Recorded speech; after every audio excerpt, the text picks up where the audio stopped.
সময়টি ছিল 1990 সাল। আমি একদিন রাতে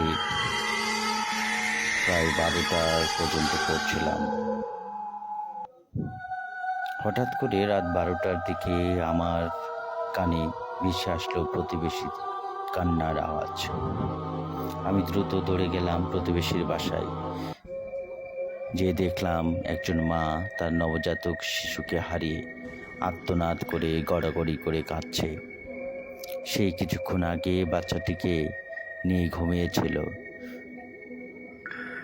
সে ওয়াশরুমে যাওয়ার উদ্দেশ্যে বাচ্চাকে রেখে জাস্ট ওয়াশরুমে থেকে ফিরে এসে দেখে তার ঘরে আর বাচ্চাটি নেই।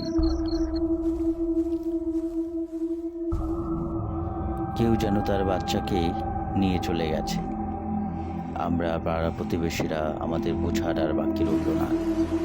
সেই সময়ে আমাদের গ্রামে শিয়ালের খুব উৎপাত ছিল। আমরা ভেবে নিয়েছিলাম হয়তোবা নবজাতক শিশুটিকে কোনো শিয়াল টেনে নিয়ে চলে গেছে। আমরা খুব দ্রুত দল বেঁধে আশেপাশের জঙ্গল ঝোপঝাড়গুলো খুঁজে খুঁজে দেখছিলাম। কিছুক্ষণ পর যখন খুঁজে পাচ্ছিলাম না, আমরা 3টি দলে বিভক্ত হয়ে গ্রামের 3 দিকে যেতে থাকি এবং আমার সঙ্গে ছিল আরও 2 জন আমার প্রতিবেশী। আমরা আমাদের গ্রামের গোরস্থান পেরিয়ে এক বড় জঙ্গলের দিকে এগোতে থাকলাম। আর ওই জঙ্গলটি আগে থেকে একটু ভয়ঙ্কর ছিল। সেখানে রাতের বেলা তো কেউ ঢোকার দূরের কথা, দিনের বেলা যেত তারা ভয় পেত। আর ওই ঘন জঙ্গলের মধ্যে ছিল পরিত্যক্ত এক হিন্দুয়ানি বাড়ি। ঠিক সেই সময় থেকে প্রায় 20 বছর আগে এক হিন্দু পরিবার ওই বাড়িতে বসবাস করত। তারা হঠাৎ করে রাতারাতি ঘর বাড়ি ছেড়ে ইন্ডিয়ায় চলে যায়, এমনটি শোনা যেত। আমরা শিশুটিকে খুঁজতে খুঁজতে ঠিক ওই বাড়ির পাশে আমরা যখন গিয়ে দাঁড়ালাম, আমাদের কানে দূর থেকে শিশুর কান্নার আওয়াজ।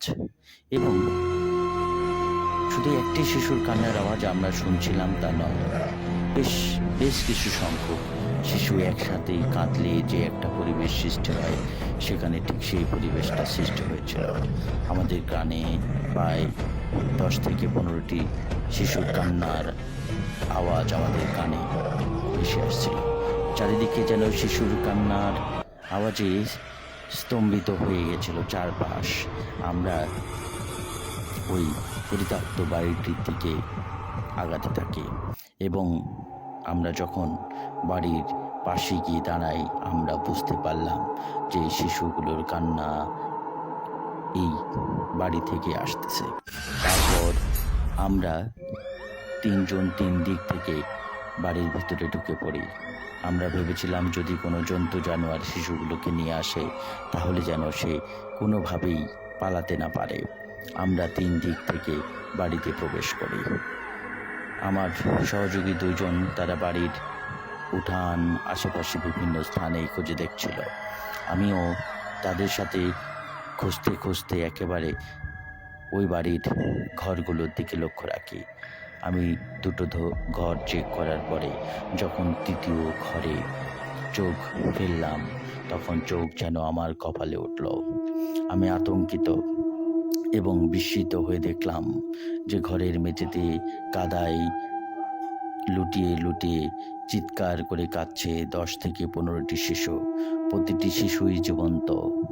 তারপর ঘরের কোনায় চোখ যেতেই আমি দেখতে পেলাম সেখানে বিশাল দেহের কুৎসিত চেহারার এক রাক্ষসিনী নারী আকৃতির বসে আছে।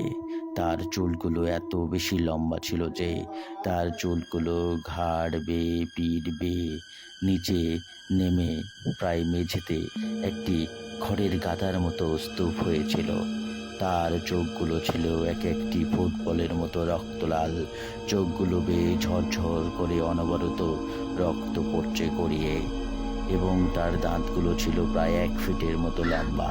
তার উপরের চোয়াল দুটো থেকে 2টো দাঁত নিচের দিকে বেরিয়ে গেছে এবং নিচের চোয়াল থেকে দুটো দাঁত উপরের দিকে উঠে গেছে এবং দাঁতগুলো এক একটি যেন হাতির দাঁতের মতো লম্বা এবং তার এই যে ভয়ানক কুৎসিত চেহারা এবং তার গায়ের মাংসগুলো যেন পচে পচে খুলে পড়ে যাচ্ছে এরকম একটা অবস্থা এবং তার শরীর থেকে প্রচণ্ড দুর্গন্ধ ছড়াচ্ছে এবং তার শরীরটা মনে হচ্ছে যে আগুনের ঝলসানো একটা শরীরের বিভিন্ন অংশ থেকে রক্ত অনবরত টপ টপ করে পড়ছে এবং মাংসগুলো খুলে খুলে ঝুলছে।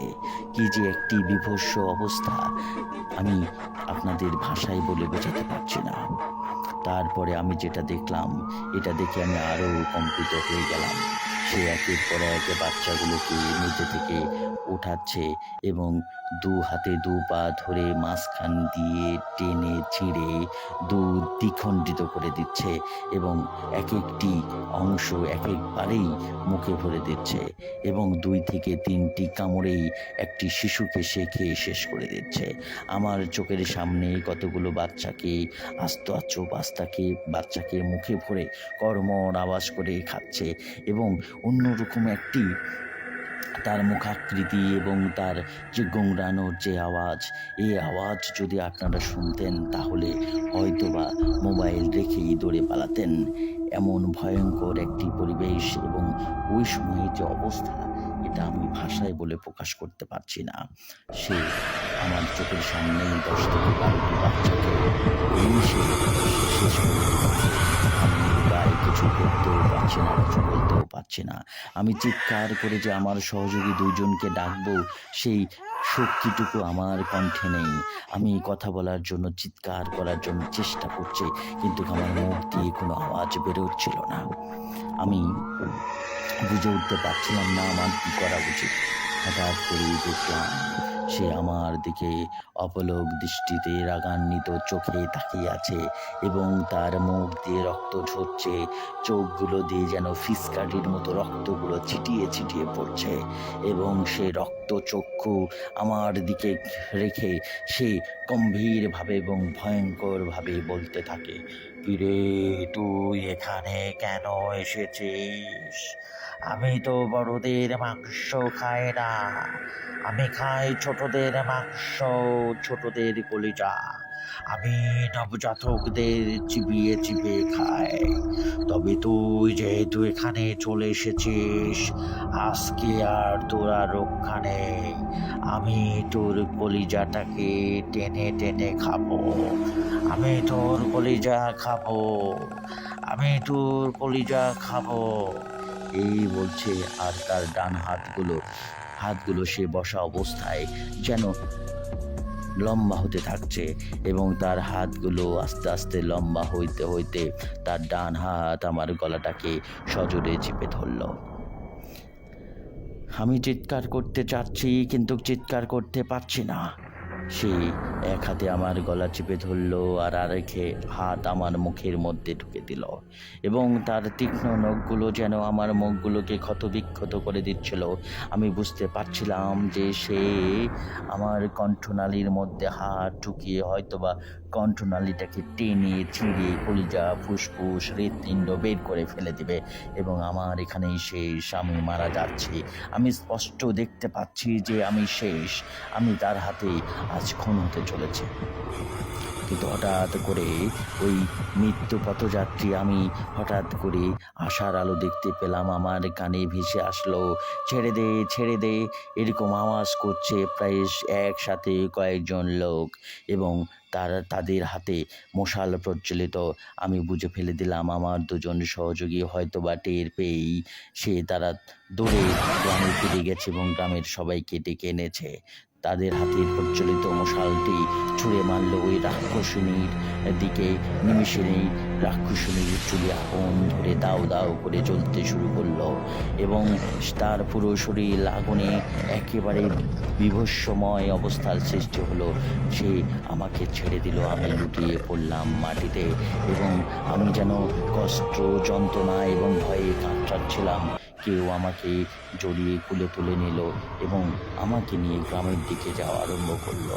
আমার মুখগুলো ছিল একজনার কাঁধে।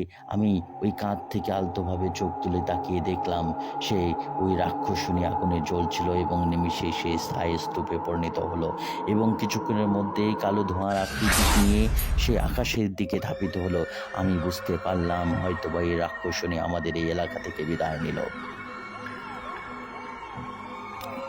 আমার উদ্ধারের সাথে সাথে গ্রামবাসী ওই ঘর থেকে আরও দুটো জীবিত বাচ্চাকে ফেরত পেয়েছিল। কিন্তু দুঃখজনক যে আমার প্রতিবেশীর যে বাচ্চাটি হারিয়েছিল সেই বাচ্চাটিকে সে ইতিমধ্যেই খেয়ে নিয়েছে। আর এই দুটো বাচ্চা ছিল পার্শ্ববর্তী গ্রাম থেকে, হয়তোবা সে চুরি করে এনেছিল। এই নিমিষেই একজন এসে বলল যে বাচ্চাটি তো আমার 2 দিন আগে হারিয়ে গেছে। আর একজন এসে বলল যে হ্যাঁ, এটা তো অমুকের বাচ্চা, 2 দিন আগেই হারিয়েছে।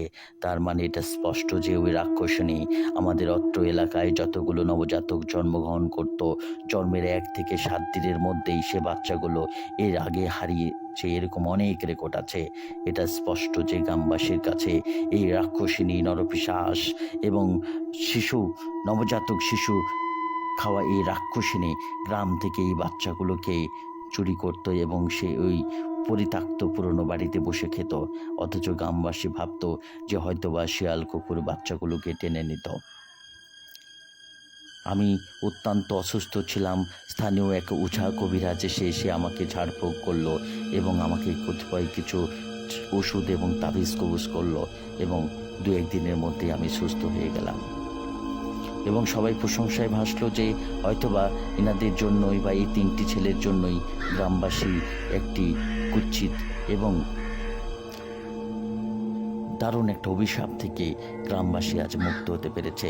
আমাকে সবাই ধন্যবাদ বা কেউ বা বাহবা, কেউ বা সাহসের প্রশংসা করলো। আমি এই গল্পটি আপনাদের শুধুমাত্র বিনোদন দেওয়ার জন্য কাল্পনিকভাবে বললাম।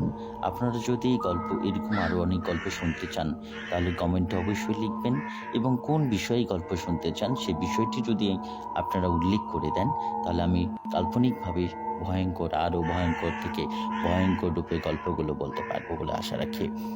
তো এই পর্যন্তই আজকে। সবাই ভালো থাকবেন। ধন্যবাদ। শুভরাত্রি।